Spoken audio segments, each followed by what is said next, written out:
in this episode of the Smarter Artist Show. Dave Trope. Wait. Okay. Break. Okay, let's just say I think that my belief in people being exploited has proven a little bit fucking prophetic. Yes, totally. All right, back to the story. Dave was right about everything. Dave was right.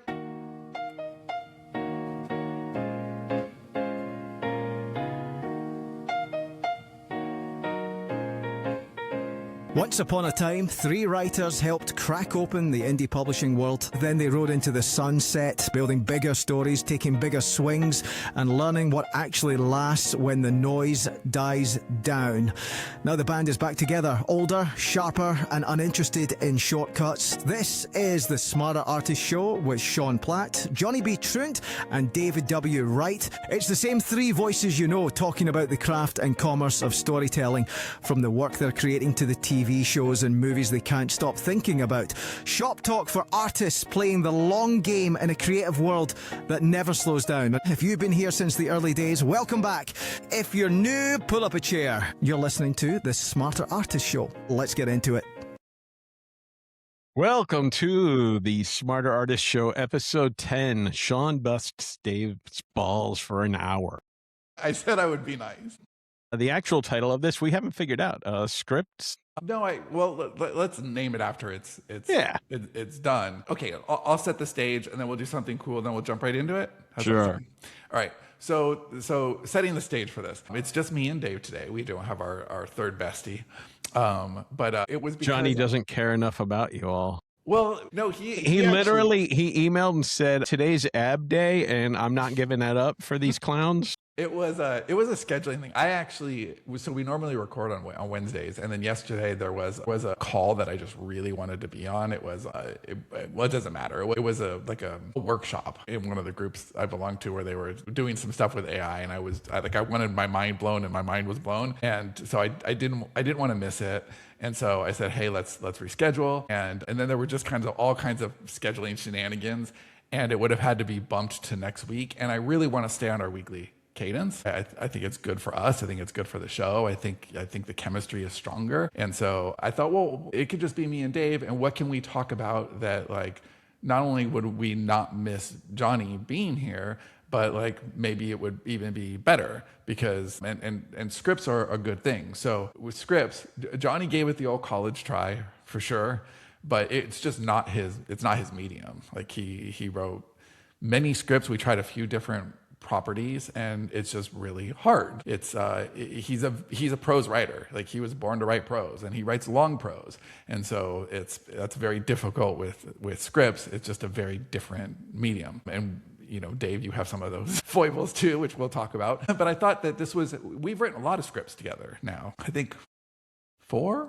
is that right? I think. And we're finishing up our 4th right now, which is what we're talking about, and then we're rolling right into our 5th script, which already is past the outline phase, or I guess I don't know if you even call that an outline. It's got a very, very robust synopsis. We know exactly what's going to happen in the story. It's probably ready to actually write a script for. But it had been a long time, so we wrote a few scripts right in succession, and then we wrote Succession. Holy shit!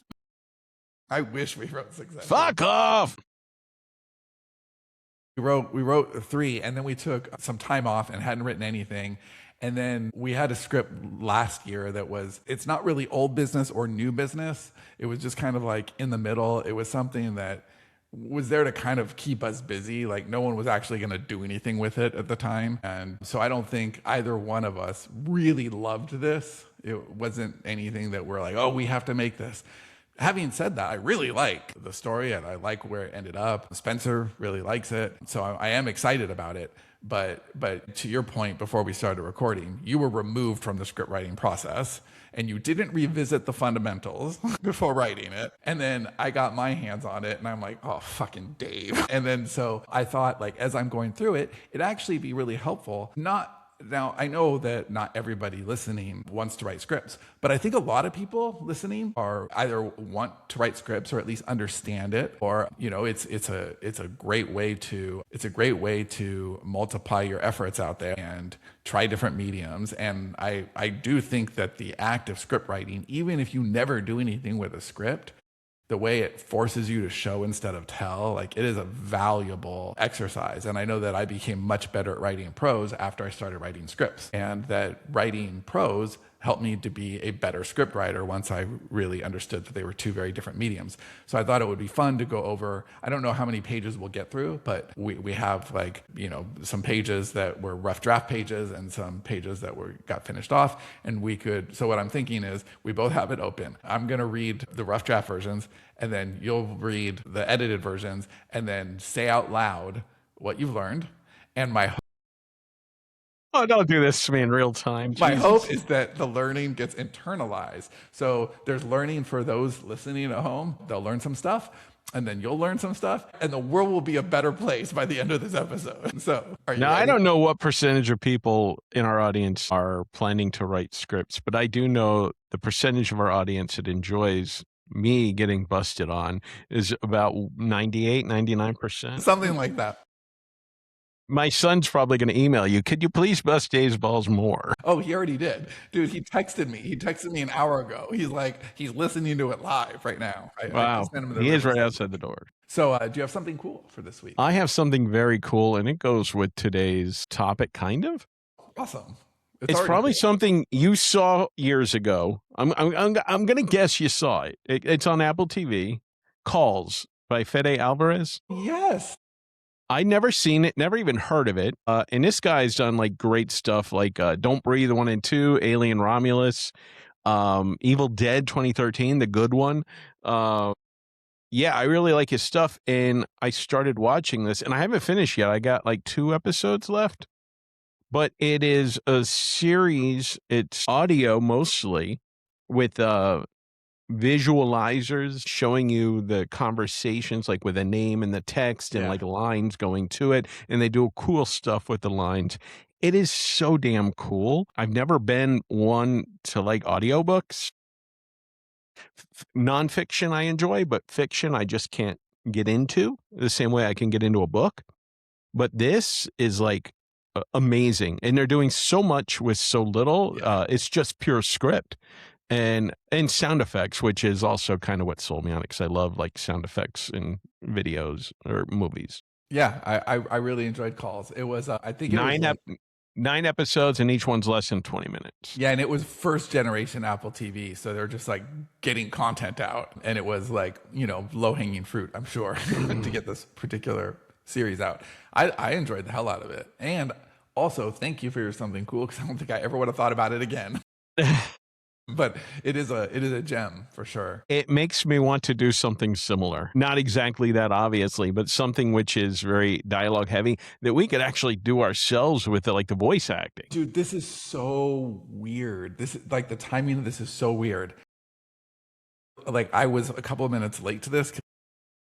So this is 1 o'clock, and I normally never ever take calls. This is my break. I go off my break and I get straight on to this, but I took a 12:30 call today for a reason that I don't want to bore the audience with. It was someone, and we were talking about doing something that is call adjacent that I'll tell you about, that you might love it. And Awesome. this might be our next script after the thing that we're doing after this one. So awesome. My something cool is also adjacent to today. I am so happy that P.T. Anderson got his Oscar Yeah. for One Battle After Another. And One Battle After Another was He great. got like 2 or 3, didn't he?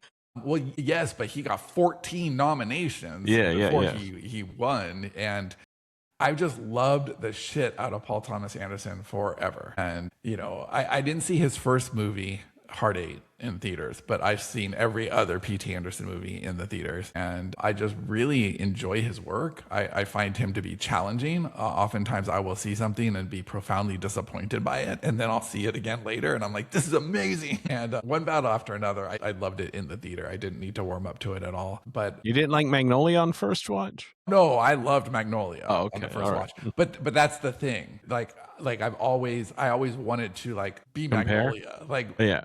Magnolia is just one of my favorite movies of all time. It is such an audacious. In fact, I'll tell this quick story because this is why I love P.T. Anderson so much, right? So he wrote Boogie Nights, and his follow up to Boogie Nights. So Boogie Nights was his second movie, but it was his first hit, and it was a big hit. It was commercial, critical, like it was great. And he was going to do this like tight, focused, like 90-minute, nothing sprawling, nothing epic about it as a follow up. And now this is Hollywood legend. I don't know how true this is, but well, that part is true, that he was, going to do this like tight follow up. And then he learned that he basically had a blank check for his next movie because Boogie Nights had done so well and he could like kind of do whatever he wants. And so he's in some Hollywood restaurant and he runs into Warren Beatty. And Warren Beatty comes over and he's like, "Listen, kid, you are never, ever, ever going to be in this position again. You're never going to have a blank check the way you do now. Swing for the fences. I had a script I could sell him. Make the movie that you would make at the end of your career. Make it now. Like, make the thing. Make the most audacious thing that you could possibly think of." And so he scrapped the thing he was going to do and he made Magnolia, which is like the most, like, he was 28 years old. No 28-year-old should make a movie like Magnolia. And then simultaneous with this, he was in London, I believe, where Eyes Wide Shut was being filmed, and Tom Cruise wanted to have dinner with him. So Tom Cruise is like, "Whatever it is, I want to be in your next movie." And so he's like, "Okay, I'm going to write anything. I'm going to write a role for Tom Cruise." And so that's where Frank T.J. Mackey was born. So anyway, I've loved his work for a long time, and I was really glad to see him win an Oscar. And he also, I told this story just yesterday because I was on an Author Nation, I don't know what they call them, like a follow up from your talk, in November at the live event. They have like a follow up where you could do Q&A. This was the last thing that I said was, this isn't the best advice I've ever been given, and I've never talked to P.T. Anderson, I've never met him, but this has stuck with me for 20 years now, like a long ass time. Yeah, 24 years. So this was like 2001 when I read this. Do you remember I think it was called Red Vines and Coffee or something? It was this P.T. Anderson fan site that I used to read. No. And they would just I was so hungry for any news on a new movie or whatever back in the day. And I remember they had excerpts of this interview that he had. And they asked what was his best advice to aspiring writers. Now, keep in mind, this was 7 years before I wrote my first sentence with any ambition to do anything. I didn't think of myself as a writer. I didn't even think of myself as creative. But still, this stuck with me for some weird reason. So what advice would you give to aspiring writers? And he said, just keep writing. Just keep writing, believe in your stories, keep writing, and eventually somebody will pay attention to you. And I just thought, first of all, we all know that's not true. It's not just Liar. keep writing.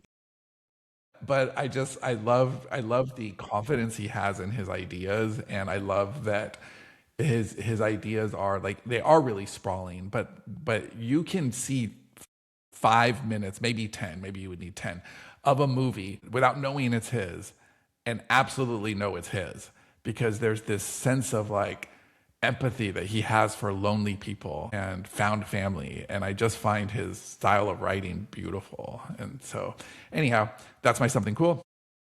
I liked his work on Resident Evil personally. For those of you who don't get this really shitty joke, there is also a Paul Anderson who makes video game adaptations. Yeah. All right. So let me open up my copy of this. Oh my God, dude, my desktop is so hilariously messy right now. Ooh, I'm going to need my glasses. I'm getting old. Okay, so wait, no. I'm going to read your version. Okay, so we don't need to talk about the name of this or anything. I don't think that matters.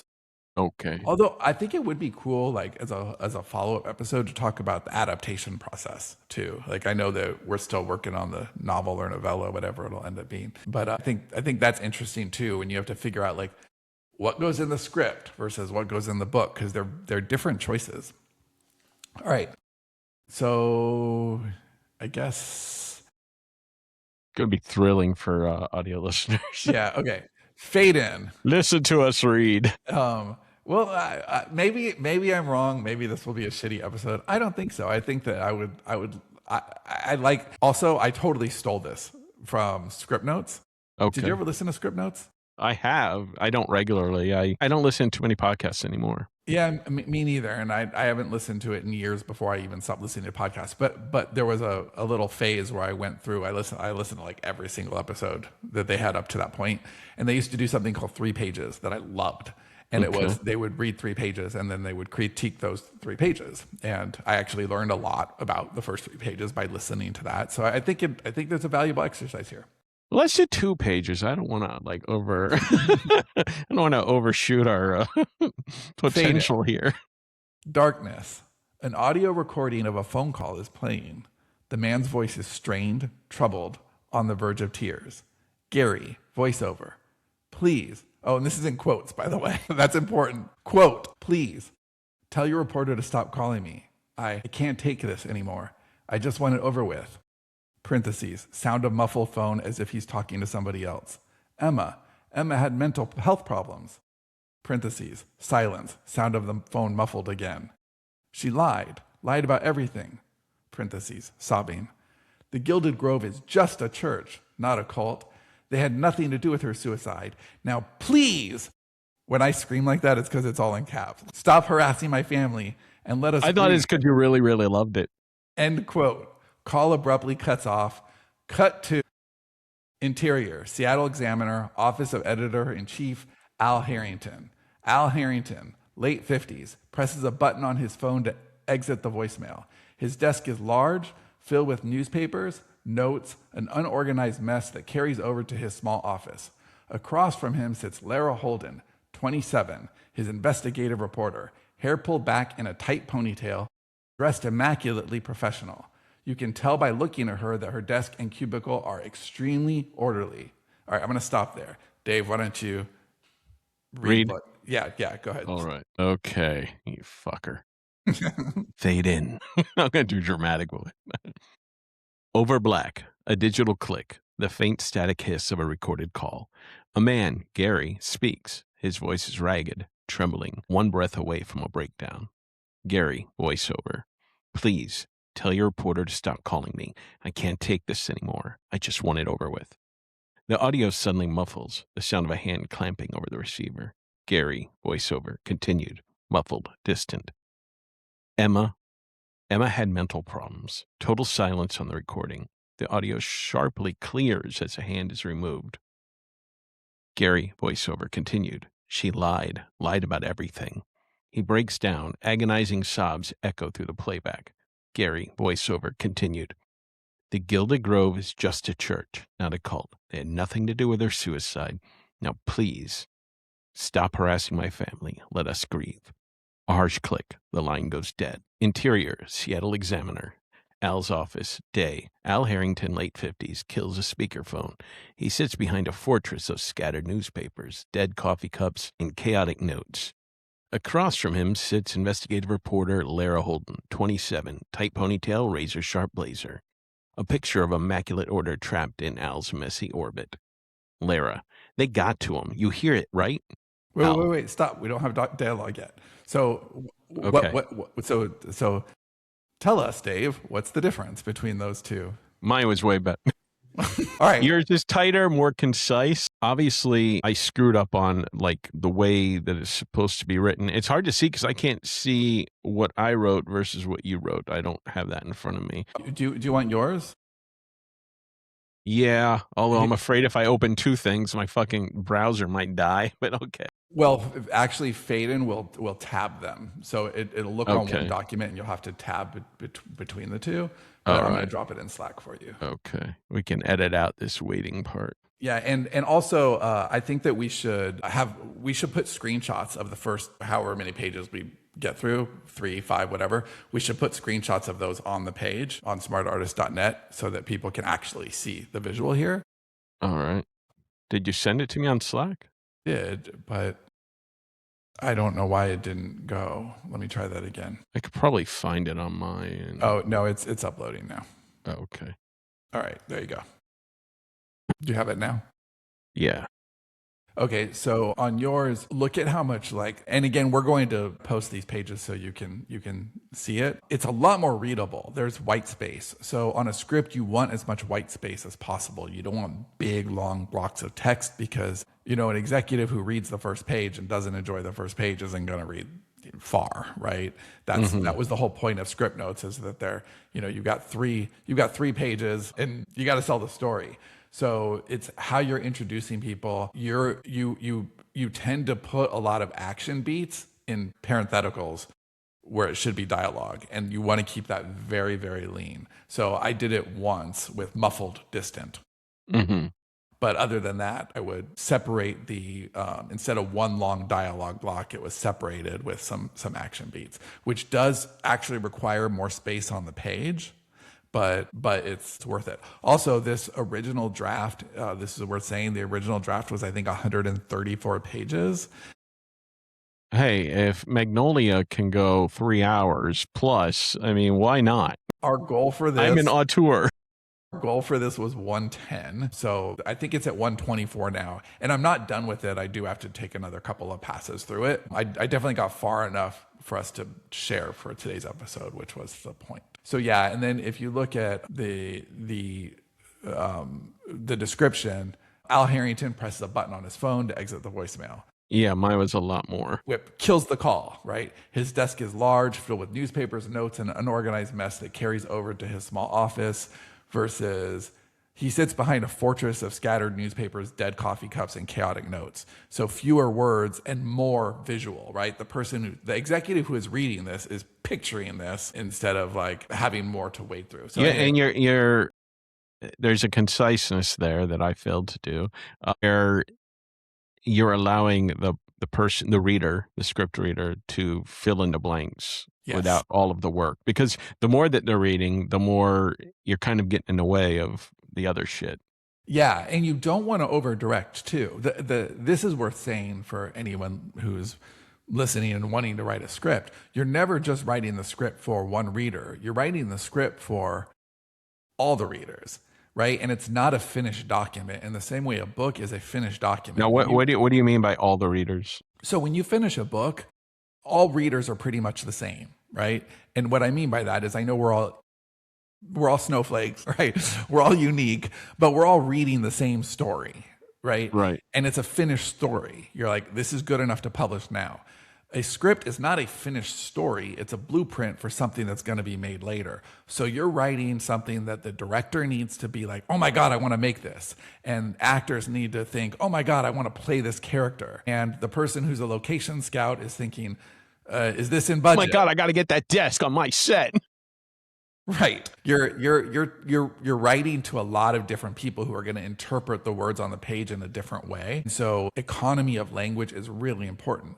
Now, this is where copywriting, comes into play. I do have an experience as a copywriter, so I understand economy of language and how to get that onto the page. So that does help, and that is one of the things that makes us a good team. I will say that the story elements are not an issue here. There's a few things, and I actually have a page of notes to send you later on about things that we need to address. But overall, the story is not an issue here. The story, you're a great storyteller. The story is good. And so, and all of the emotions are good and the themes are good, but there is too much telling rather than showing. And that's a tendency of yours in book form, but that's more okay. I know they say, show, don't tell is the biggest adage you could have in writing, but it's non-negotiable in a script. If you can't film it with a camera, it can't be in the script, except for very, very, very rare cases where you can have a little bit of authorial intrusion if it's very specific and intentional. Okay, let's get on with the dialogue. Are you going? Oh, yeah, sorry. Lara, what the fuck? Why is he changing his story? You don't believe him, do you? They got to him. Al, probably. In any event, please stop calling her family. The story's dead. What? I'm this close to getting answers. She's dead. Without her father, we've got nothing. We're a newspaper, not some true crime podcast. We need facts. Come on, Al. I busted my ass to get this far. I could talk to her mother, her brother. No, leave them alone. She reached out to me. She wanted this story out there. There is no story without her. So Silas Thorne is just going to keep getting away with destroying girls' lives? Dave Trope. Nobody forced her to join his cult. Dave Trope. Wait. Okay. Break. Okay, let's just say I think that my belief in people being exploited is proven a little bit fucking prophetic. Yes, totally. All right, back to the story. Dave was right about everything. Dave was right. Nobody forced her to join his cult. As to her claims, if her own father says she was lying, maybe. You didn't talk to her, Al. You didn't hear the terror in her voice when she described what he made her do. Please. It's a he said, she said, and the she is dead. So no. Lara, fist clenching and unclenching. As a parenthetical, this isn't right. You know the saying, when one door closes, another opens? Lara just stares at him. That's written as dialogue, inexplicably. Reaches into his desk, pulls out a red envelope, already opened, and slides it across his messy desk. Lara pulls a black card with red text from the envelope. The front reads, "You are cordially invited." She opens the card. It reads, "Lara Holden, come see for yourself what the Gilded Grove is really about. Please join us for our triennial Hearthfire gathering." All right, I'll stop there. Well, it's Hearthfire, not. Sorry. I got to correct you in some way. Fair enough, man. All right, now I'll read Miss Sean's take. What was it, Taylor's version? Yeah, Sean's version. Lara. They got to him. You hear it, right? Al. Clearly, but the story's dead, Lara. Stop calling the house. Lara, give me 2 days. I'll flip the brother. Al, she's dead. Without the father, we've got nothing. We're a newspaper, not a true crime podcast. Lara, so Silas Thorne just walks? Al, nobody forced her to join the Gilded Grove. Lara, you didn't talk to her. You didn't hear what he made her do. Al, it's a he said, she said, and the she is dead. It's over. Lara glares at him, fists clenching in her lap. Lara, this isn't right. When one door just closes, ... Al reaches into his desk, pulls out a red envelope, already sliced open, and slides it across the mess. Al, another opens. Lara pulls a black invitation from the envelope. Insert the invitation. Red text on matte black. You are cordially invited. She flips it open. Lara Holden, come see for yourself what the Gilded Grove is really about. Please join us for our triennial Hearthfire gathering. Was that the last line you read? Yeah, that is the last line. And that's pretty simple. It's just like the dialogue was pretty good. It just needed a little bit of tightening, but really less capital letters. Yeah, less capital letters, definitely. If you want to emphasize something in dialogue, you italicize it. If they're shouting it, then it's all caps. Okay. But if it's emphasis, my characters shout a lot. I know, but you also can't have them shout random words in the middle of their lines. It's weird. They got weird speech patterns. And then definitely you do want to keep an eye on having action beats as action beats and not as parentheticals in dialogue. Now explain the difference. So in an action beat is script writing is this weird magical art and the way things are formatted. And I would never have written scripts back in the day when there wasn't screenwriting software. Like using Faden makes it easy. If you want to do dialogue, it automatically formats it for you. And so it's kind of like centered in the screen and all the dialogue lines up right under the characters' names. And then the action beats take up the full width of the page. And so it'll say, it's a he said, let me go back to your version. Al says, it's a he said, she said, and the she is dead. So no. And then it goes to Lara, and in parentheses, it says fists clenching and unclenching. And then this isn't right. But in the edited version, it goes from Al saying it's over to Lara glares at him, fist clenching in her lap. That's a separate action beat. It has nothing to do with dialogue. And then her dialogue line is, this isn't right. And that keeps it a lot cleaner. It's easier to read. You're not over directing the actor, telling them exactly how to deliver their dialogue with fist clenching and unclenching. They're two separate things, and you want to keep. So when would you use the parenthetical? Just like as an adjective for the dialogue itself, like out of breath? Yeah, out of breath. Muttering is a lot. Like if someone says something under their breath. So directly related to the dialogue. Yes, Well said. Directly related to the dialogue is exactly right. Okay, let me go back here. Lara, what is this? Or what is this? Mr. Dansby, the church's lawyer, sent that today. At first, I thought they were suing us, but no, it's an invitation to a big ceremony they do every 3 years. Dansby also offered an exclusive one-on-one interview with Silas. What's the catch? This an attempt to intimidate us or woo us so we kill the story? Write a nice puff piece that whitewashes their reputation? If I had to guess, I'd say a bit of both. But they did request you personally. They obviously know about the piece I've been working on. Why invite me instead of any other reporter that would give them exactly what they want? Apparently, Silas Thorne appreciated the stories you did on Officer Raymond, said the whole community was ready to lynch him, but you followed the actual evidence, saved the man from losing everything. You mean I got a racist cop with anger issues back on the force? Yay, score 1 for journalism. But he wasn't guilty of the shooting, so yes, score 1 for journalism. Lara puts the envelope down on Al's desk, chews on her lip. If you want, I can assign it to... I'll do it. All right. Lara, what is this? Al, hand-delivered today by Mr. Dansby, the church's lawyer. At first, I thought they were suing us, but no, it's an invitation to a ceremony they do every 3 years. Dansby also offered an exclusive one-on-one interview with Silas. Lara, what's the catch? Is this an attempt to intimidate us or woo us into writing a puff piece that whitewashes a reputation? Al, if I had to guess, a bit of both, but they requested you personally. Lara, they know about the piece I've been working on. Why invite me instead of a hack who would give them exactly what they want? Al, apparently Silas Thorne appreciated your coverage on Officer Raymond. Said the whole city was ready to lynch him, but then you followed the actual evidence, saved the man from losing everything. Lara scoffs, tossing the envelope back onto Al's desk.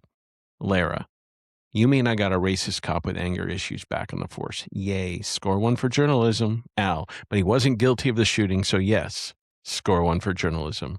Lara stares at the black card, chews her lip. Al, if you want, I can assign it to Lara. I'll do it.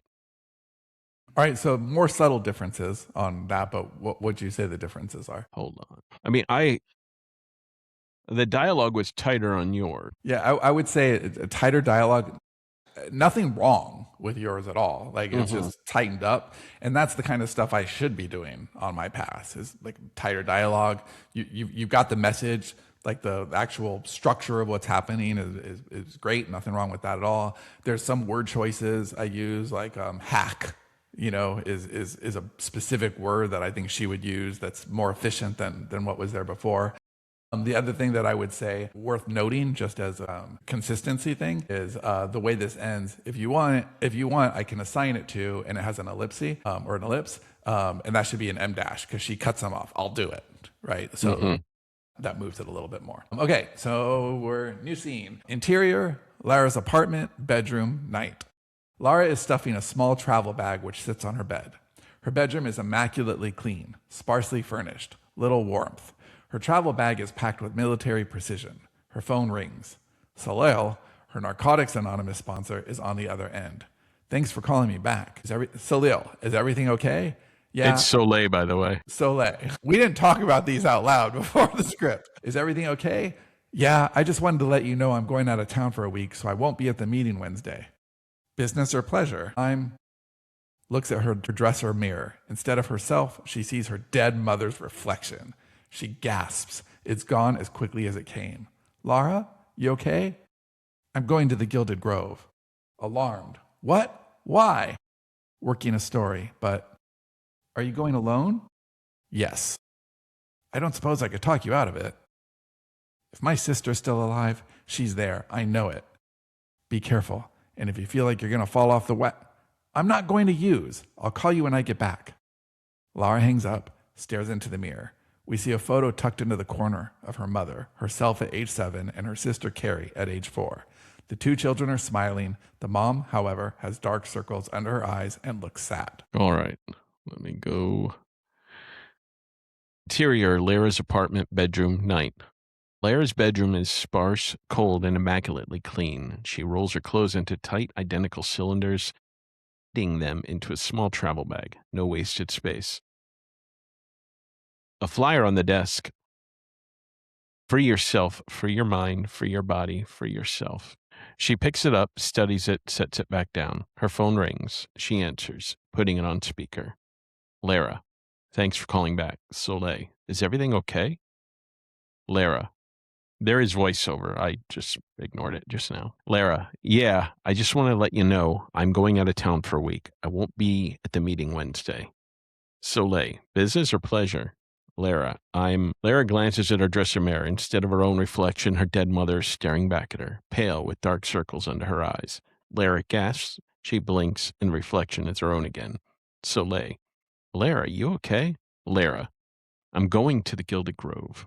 Soleil, what? Why?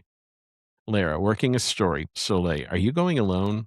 Lara, yes. Soleil, no way I can talk you out of it. Lara, if my sister's still alive, she's there. I know it. Soleil, be careful. And if you feel like you're going to fall off the wagon, Lara, I'm not going to use. I'll call you when I get back. Lara hangs up. She stares into the mirror.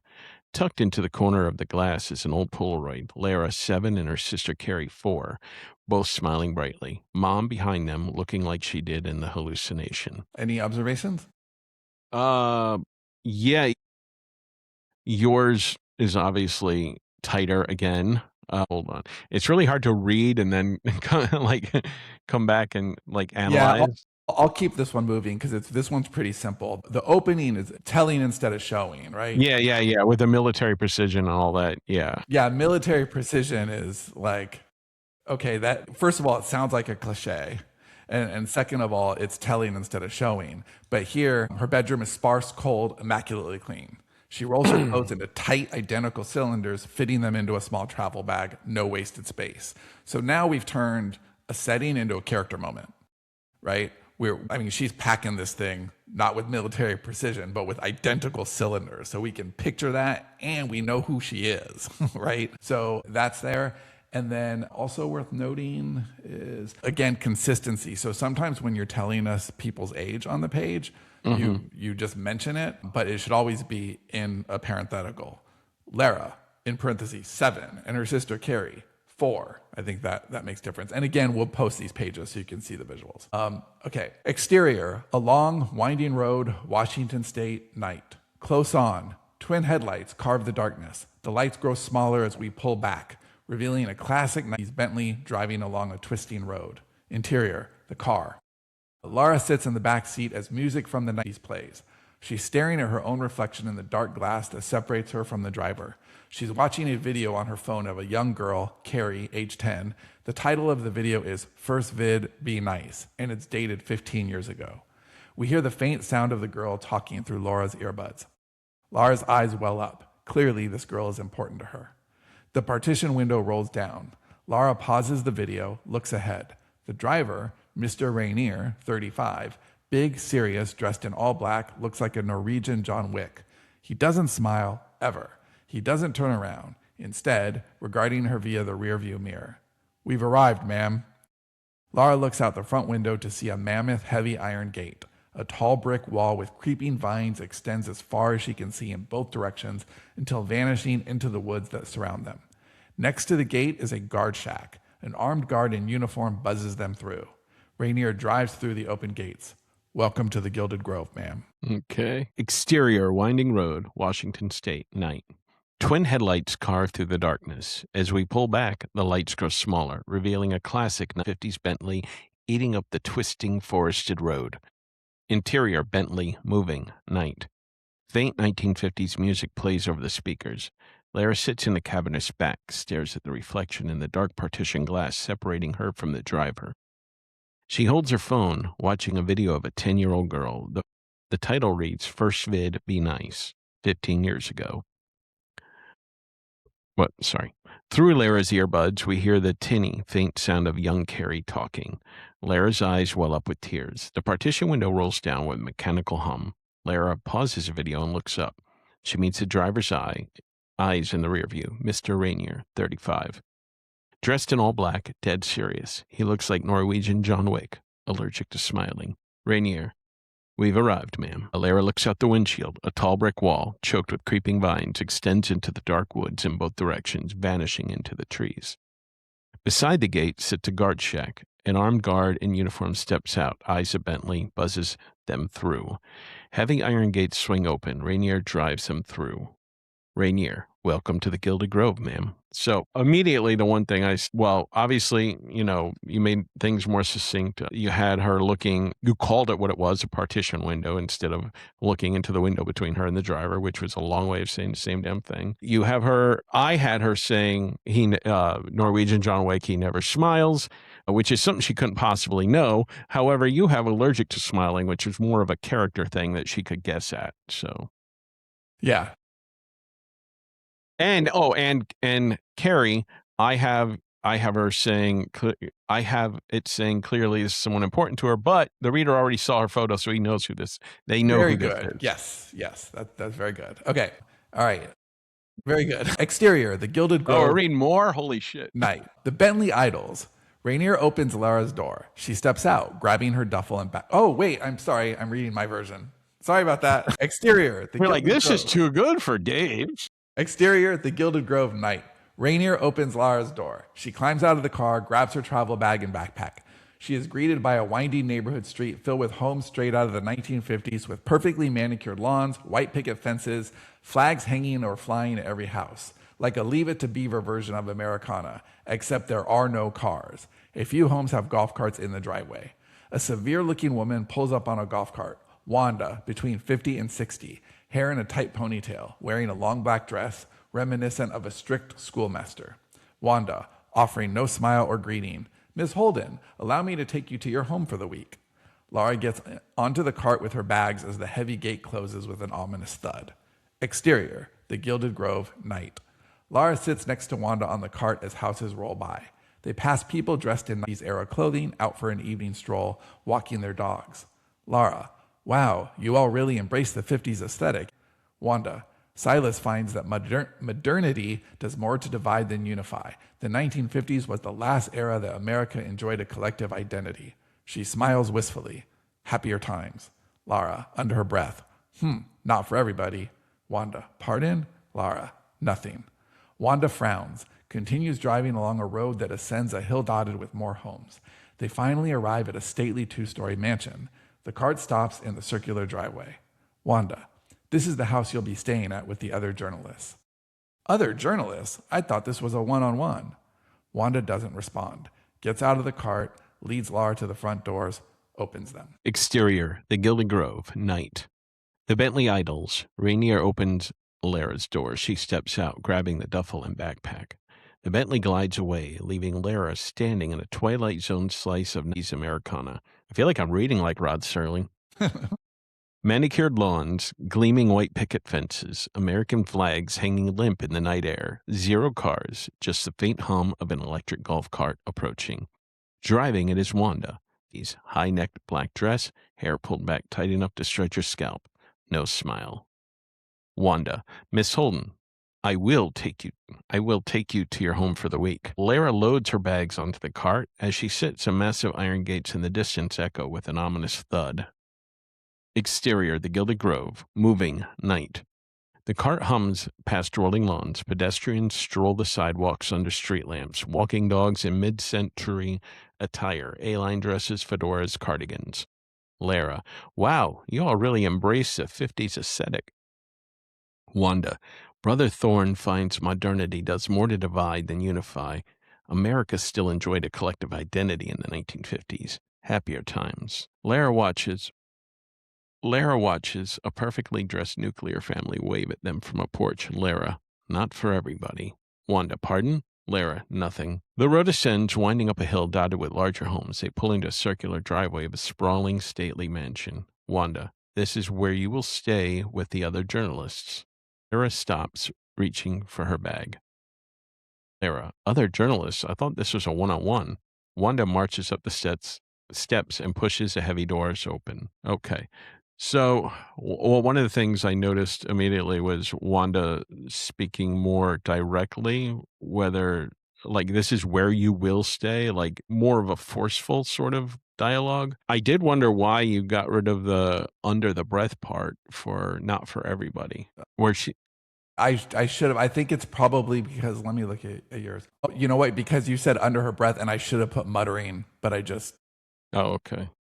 canceled it. Also, like, I'm already seeing things that I would change on my next time through. To be clear, I need to take another couple of passes Right. at this, but I still thought it was good for the exercise. But that's a good question. That should be muttering. It should be muttering as a parenthetical. Yeah, and you described the town in less words. You immediately put the weirdness in it by not the Twilight Zone version of the 1950s. We'll also look at like the specificity too. So instead of The A lines and the fedoras. Yeah. right, that's the costume designer's like, oh, got it, right? Because again, they're reading it, right? Well, see, now that's an area I wasn't sure on, and I figured like it's not my job to tell them what they're wearing. Like if I just said 1950s era, they would know and they could plug it in however they wanted. Yeah, but you want to find that line between specificity. Like, you don't want to direct with the camera, and there's a lot of that in the script too. Like, wide angle on. Like, dude, you're not the director, so don't tell the director what to be doing. But as far as like describing the scene, that's a very economical way of doing it. All right, we'll call it there right now. And this is, we're going to jump to a little AI exercise. So this is a great way to use AI, is to help you evaluate things. So I fed in these pages, the first version and the second version of these drafts, and asked for a evaluation of the first two. So this is for those of you listening, just to get kind of an overall view, because these might seem like little changes, but they add up to big changes and affect the overall experience of the reader, who this is ultimately a sales piece. If you're writing a script, you want somebody to buy the script.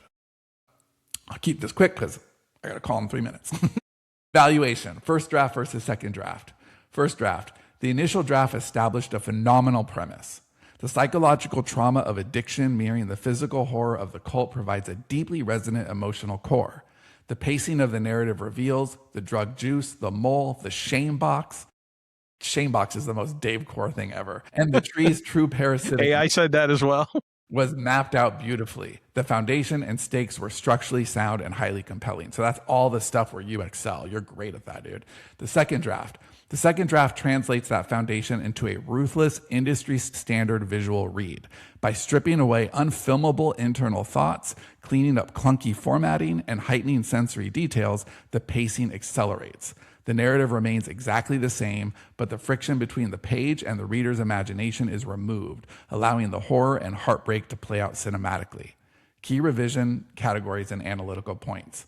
Eradicating unfilmables, show don't tell. The issue, the first draft occasionally relied on internal descriptions. Jesse realizes she's an addict. Lara is at a loss for word. Silas looks sad. A camera cannot film a thought.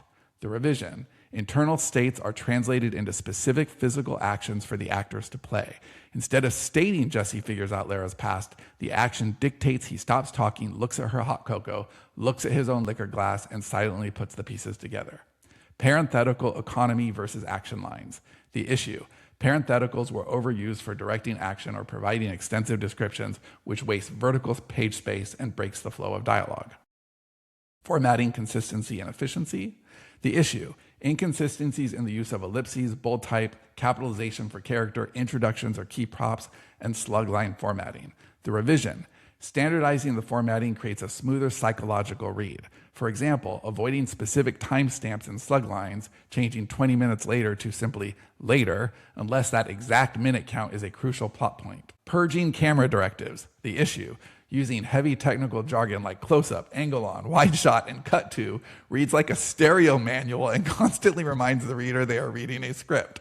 The revision, focused action lies naturally direct the reader's eyes, achieving the exact same cinematic effect. Instead of writing close-up, Sister Sarah, isolating her action on its own line, slowly, Sister Sarah emerges into the sunlight, forces the mind's eye to naturally zoom in.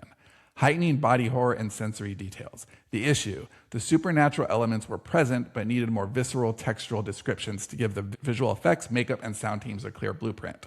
The revision, leaning heavily into the sensory experience. The mutated bear isn't just covered in vegetation, it has pulsing vines and gray fungal growths weaving in and out of its rotting flesh. The tree doesn't just move, its bark swells and contracts like flexing human muscle. Lastly, streaming scene geography. The issue: a few transitions relied on back-to-back flashbacks or geographically confusing jumps, teleporting from the square to the family house and back without travel scenes. The revision: smoothing out the timelines and using audiovisual match cuts to bridge the past and present.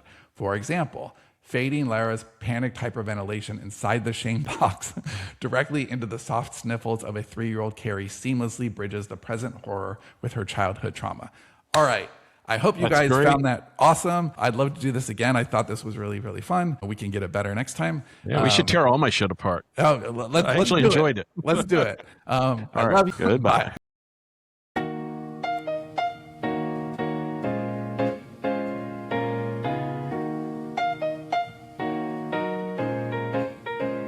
They chase the spark, we own the dark. They feed the scroll while we leave a mark. No tricks, no hacks, just the code they lack. Yeah. We stay on the rails while they fall off the track. Smarter artists never die. Yeah. We don't lay stone for spectacle, don't frame for applause. We build the boring way with discipline and pause. They expect the penthouse view before the footing is set. A crown without calluses, a win without sweat. The craft is in the mortar, not the hunger for more. Not the facade that cracks with a hollowed out core. You want the trick, it's tedious, it's thankless, it's true. Show up with intention till the structure starts showing you. They go fast, we go far. Paper planes versus iron bars. They chase spikes, we stack days. We build the house that never fades. Let them run, let them fly. Smarter artists never die. Yeah. Yeah. They chase vanity metrics that die at the peak. We pour the slow foundations while they sprint for the streak. We don't rent our attention to whatever blows through. We're setting corner posts for storms they never knew. We're not racing to the ribbon, we're widening the base. Let the footing fully cure before the frame locks in place. Every draft's another course, every session's a beam. We're not chasing momentum, we're constructing the dream. They go fast, we go far. Paper planes versus iron bars. They chase spikes, we stack days. We build the house that never fades. Let them run, let them fly. Smarter artists never die.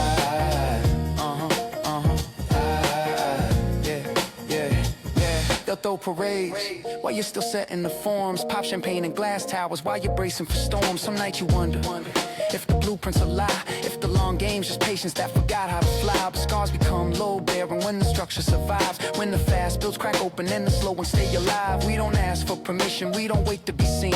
We're drafting our futures in the quiet in between. They go fast, we go far. Paper planes versus iron bars.